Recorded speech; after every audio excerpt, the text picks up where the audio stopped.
years old, naging independent po ako. Tapos, Hindi ko kaya yun, te. mag-isa lang ako. 16 pa lang. 16 pa lang. Stop na po ako sa studies. No? Big Tapos, props. naghanap ako ng work. Then, dun sa work ko, parang, sorry. Dun po sa work ko, pinagsabay ko po yung pagtatrabaho at pag-aaral. So, tumake po ako ng alternative Sipag. learning system. Then, after po nun, naging idol ko Nag-LS yung group siya. nila. Ang galing, no?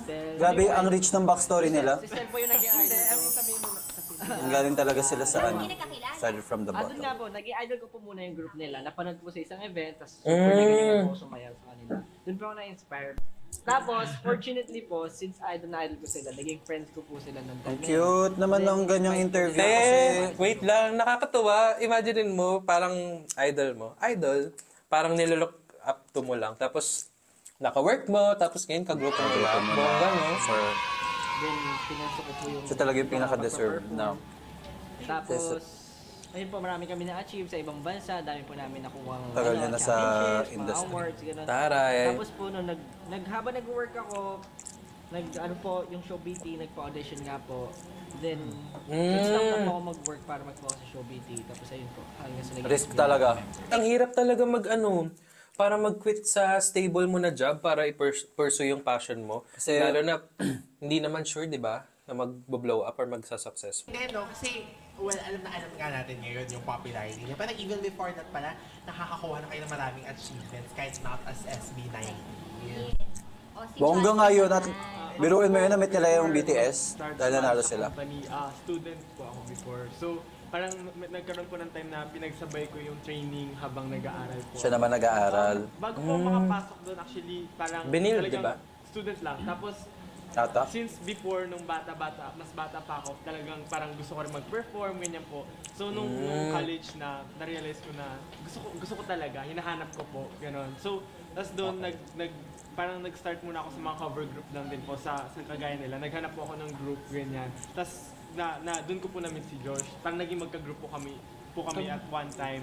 Ano po, Tapos, cover group din siya? Isang performance lang namin after Yun nga, hard carry. parang in-invite niya na ako. Kasi under na po siya ng show BT noon. So, in-invite Diba? niya po Sila yung Ay, oo napanood nga natin. pala. workshop nung company.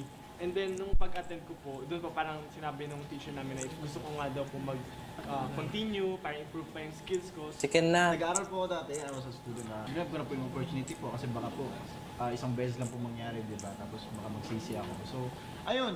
Oo. Nakapasa, tapos lumuwas ako from there, dito pa Manila. Tapos nag-audition ulit ako. Oo. Kasi yung audition ko through online po siya. Tapos nag-audition ulit ako dito, tapos natanggap. Yun po. Ako po yung pinaka-last na nakapasok sa dito. Pero hilig mo rin talagang magsayaw ever since. Oo, siya daw mo yung Ilan ang mga dancer. binit ninyo dun sa audition? Hindi po kami napagsusuntukan. Mali. Nasabi ng binit. Sumali na auditionist. Ayan. Or nabuuna kayong time yung Okay. Sa totoo lang po, nalulungkot din kami for them kasi yung mga tanggalan po yung pinakamasakit din po na part for us.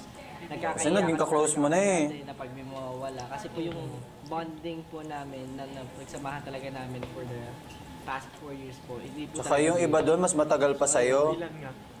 Magagirty ka na lang. Pero 100 eh. Actually, Parang 300 plus. Ganyan. Hala, sila Kal. Mga kapamilya, mga kapuso, mga kapatid, mga 18. If you guys like this video, click here. Ay, dito pala yung isa. Click here. Click here. Click here. Click here to subscribe. Tapos click here for the next video. Taray!